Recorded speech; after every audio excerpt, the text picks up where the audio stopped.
2017-18 साली मी हा कॅमेरा त्या काळी मागवला, DJIचा Osmo Action 6. उद्या संध्याकाळपर्यंत अनबॉक्सिंगचा व्हिडिओ टाकून देतो. तर रामराम मंडळी, स्वागत आहे तुमचं एका नवीन व्हिडिओमध्ये. तर मला वाटतं हा व्हिडिओ ना मी गेली 2-3 दिवस बनवण्याचा प्रयत्न करतो, परंतु तब्येत डाऊन असल्यामुळे आणि कामाचा लोड असल्यामुळे मला काय बनवता आला नाही. सो आज फायनली अखेर व्हिडिओ बनवतोय. जसं की तुम्ही मागच्या 2 दिवसामध्ये बघितलं की आपण एक कॅमेरा परचेस केला आहे. मोटो व्लॉगिंगची सुरुवात आणि आवड ही मला 2016-17 पासूनच होती. स्टार्टिंग आय थिंक मी मोबाईलवरतीच चालू केलेली.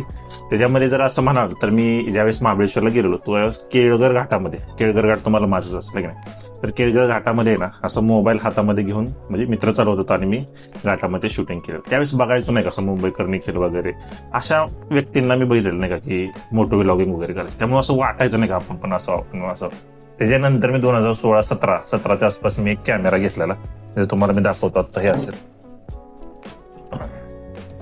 सो हा कॅमेरा पण घेतलेला. जर तुम्ही बघितला 2017-18 साली मी हा कॅमेरा त्या काळी मागवला, म्हणजे 2016-17 साली.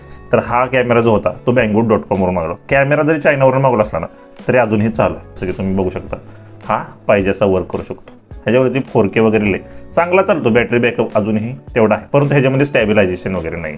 सो हा कॅमेरा काय आपल्या उपयोगाचा एवढा नाही, म्हणजे परंतु हा एक आपली आठवण आहे नाही का. आपण मोटो व्लॉगिंगला सुरुवात केली. तो सातारच्या गणेश चॅनलवरती जुने जर व्हिडिओ जर तुम्ही बघितले तर मोटो व्लॉगिंग आपण ह्यानंच केलं. ह्याला एक्सटर्नल माईक वगैरे काहीही चालत नाही. ह्याच्यावरती पुन्हा ऑडिओ आपल्याला डब करावा लागतो. म्हणजे थोडक्यात काय, आपण चालवायची गाडी बिडी नंतर आल्यानंतर त्याच्यावरती एडिट वगैरे करा. आपण मागच्या 2-3 दिवसामध्ये ना एक कॅमेरा परचेस केलेला, म्हणजे बाय केलेला. तर तो कॅमेरा कोणता मी तुम्हाला दाखवतो. ह्याचा अनबॉक्सिंगचा व्हिडिओ शॉर्टमध्ये येईल, फुलमध्ये येणार नाही. तर हा घेतलेला आपण DJIचा Osmo Action 6. आपण दोन आपल्याकडे ऑप्शन अवेलेबल होते. एक होता तो स्टँडर्ड व्हर्जन. स्टँडर्ड व्हर्जन म्हणजे काय, त्याच्यामध्ये बॅटरी वगैरे जास्त नव्हत्या आणि स्टिक जी असते ती नव्हती. परंतु आपल्याला जो घेताना घ्यायचा होता तो त्याच्यामध्ये कुठला घेणार होता, ॲडव्हेंचरस कॉम्बो. म्हणजे जसं की आपण कुठं व्लॉगिंग वगैरे जातोय, मोटो व्लॉगिंग करतोय, बाहेर कुठे जातोय तर आपल्याला बॅटरीची एक्स्ट्रा गरज पडते, प्लस आपल्याला स्टिकची गरज पडते. म्हणजे अशा बऱ्याच गोष्टी, तशापैकी गोष्टीपैकी आपण हा काय घेतला, ॲडव्हेंचर कॉम्बो. हा त्या स्टँडर्ड कॉम्बोपेक्षा ना फक्त 5 ते 10 हजार रुपयानं महाग आहे. परंतु महाग असला तरी पण त्याच्यामध्ये काय आहे माहिती आहे का, 3 बॅटरी आहेत प्लस त्याच्यामध्ये एक चार्जिंग किट आहे. तर तुम्हाला दाखवतो. हे बघा, हे जे आहे हे मी आत्ता स्टिकर लावलाय, हे असं काही येत नाही. परंतु हे असं जे आहे तिकीट असं मध्ये येतं. आता ह्याच्यामध्ये 2 बॅटरी आता, एक बॅटरी कॅमेरामध्ये आहे ते तुम्हाला दाखवीनच मी. परंतु अशा 3 बॅटरी येतात, 1, 2, 3 अशा 3 बॅटरी येतात. आणि ह्याचा फायदा काय माहिती आहे का एवढ्याशा गोष्टीचा, तुम्ही दिवसभर जरी व्लॉगिंग केली, दिवसभर कंटिन्यू, ते तुम्हाला ह्या 3 बॅटरी आहेत ना भरपूर झाली.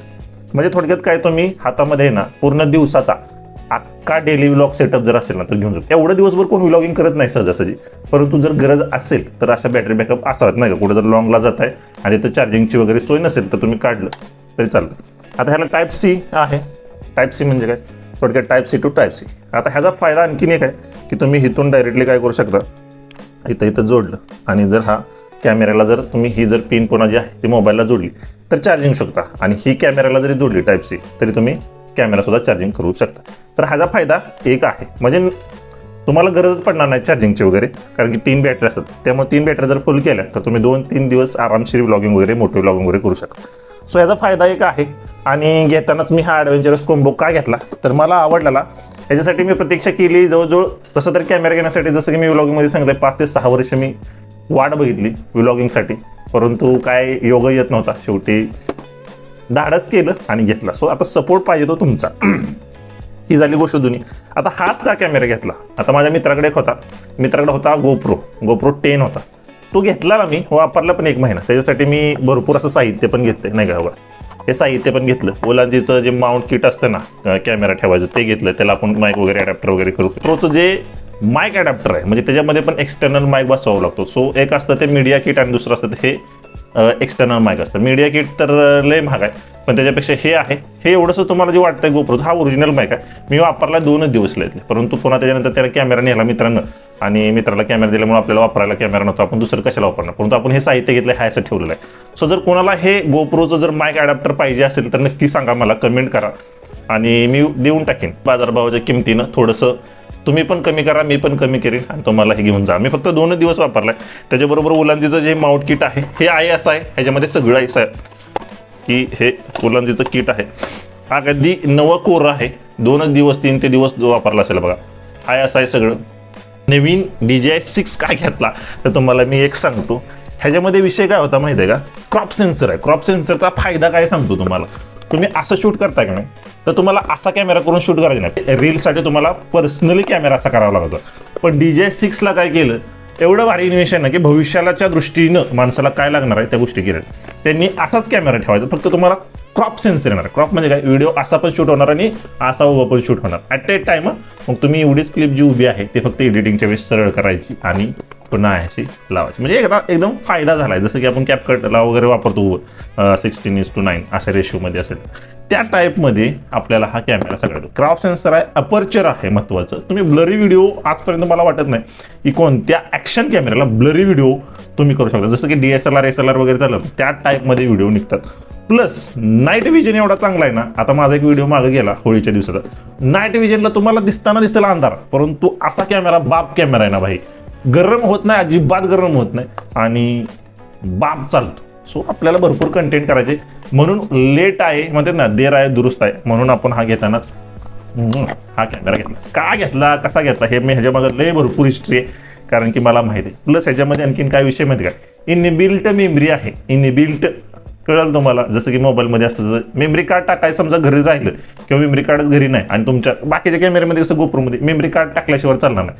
ह्याच्यामध्ये विदाउट मेमरी कार्ड पण चालतं. जवळजवळ 50 GB ह्याच्यामध्ये इनबिल्ट मेमरी आहे. सो हा एक बेस्ट ऑप्शन माझ्यासाठी होता, म्हणून मी DJIचा Osmo 6 हा एक माईक आहे की जो मी माईकवरती बोलतोय. स्वतः आवाज व्यवस्थित रेकॉर्डिंग झाला असेल मला वाटतंय, कारण की विषय असा की हा मी मोटो व्लॉगिंगसाठी घेतलेला बोयाचा आहे माईक. हा पूर्ण वायर माईक आहे, भरपूर आहे रेंजची. बोयाचा शॉर्टगन माईक पण आपल्याकडे आहे, तुम्हाला दाखवू शकतो मी. तो सुद्धा व्लॉगिंगसाठी वापरणार आहे, डेली लाईफस्टाईल व्लॉगिंगसाठी. परंतु आपण घेतानाच घेतोय की आपल्याकडे बोयाचाही माईक आहे, तुम्हाला दाखवतो. हा शॉर्टगन माईक आहे. ह्याच्या पुढं जे विंड जे येतं म्हणजे वारं जे येतं ते नॉईस कॅन्सलेशनसाठी याचा उपयोग असतो. हे बघा, हे जर काढलं तर तुम्हाला असा माईक दिसतो. माईक सुद्धा हा सुद्धा जास्त दिवस वापरलेला नाही आहे मी, हा व्लॉगिंगसाठी घेतलेला आहे. आणि हा तुम्हाला जर बघितला तर तुम्हाला दिसेल याच्यावरती बोया M1 शॉर्टगन माईक म्हणून आहे. ह्याच्यातून जर तुम्ही असं काढलं व्यवस्थितपणे तर तुम्हाला हा निघून जाईल. आणि हा कंडेन्सर आहे माईकचा, बघू शकता तुम्ही की ह्याच्यावरती लिहिलेलं पण आहे बोया म्हणून. तर हा खूप छान माईक आहे. तुम्ही जर व्लॉगिंगसाठी वापरत असाल तर उद्या संध्याकाळपर्यंत अनबॉक्सिंगचा व्हिडिओ टाकून देतो आणि तुम्ही पण बघाल असे. सो आजच्या व्हिडिओमध्ये एवढंच, भेटून नवीन एका व्हिडिओमध्ये. तोपर्यंत घ्या काळजी, सुखरूप राहा. जय जय महाराष्ट्र. हे होतं live with Ganesh YouTube channel, जिथं तुम्ही पाहता गणेशचं खरं आयुष्य, मजा मस्ती, हसल आणि रोजचंच नवीन इन्स्पिरेशन. घ्या काळजी.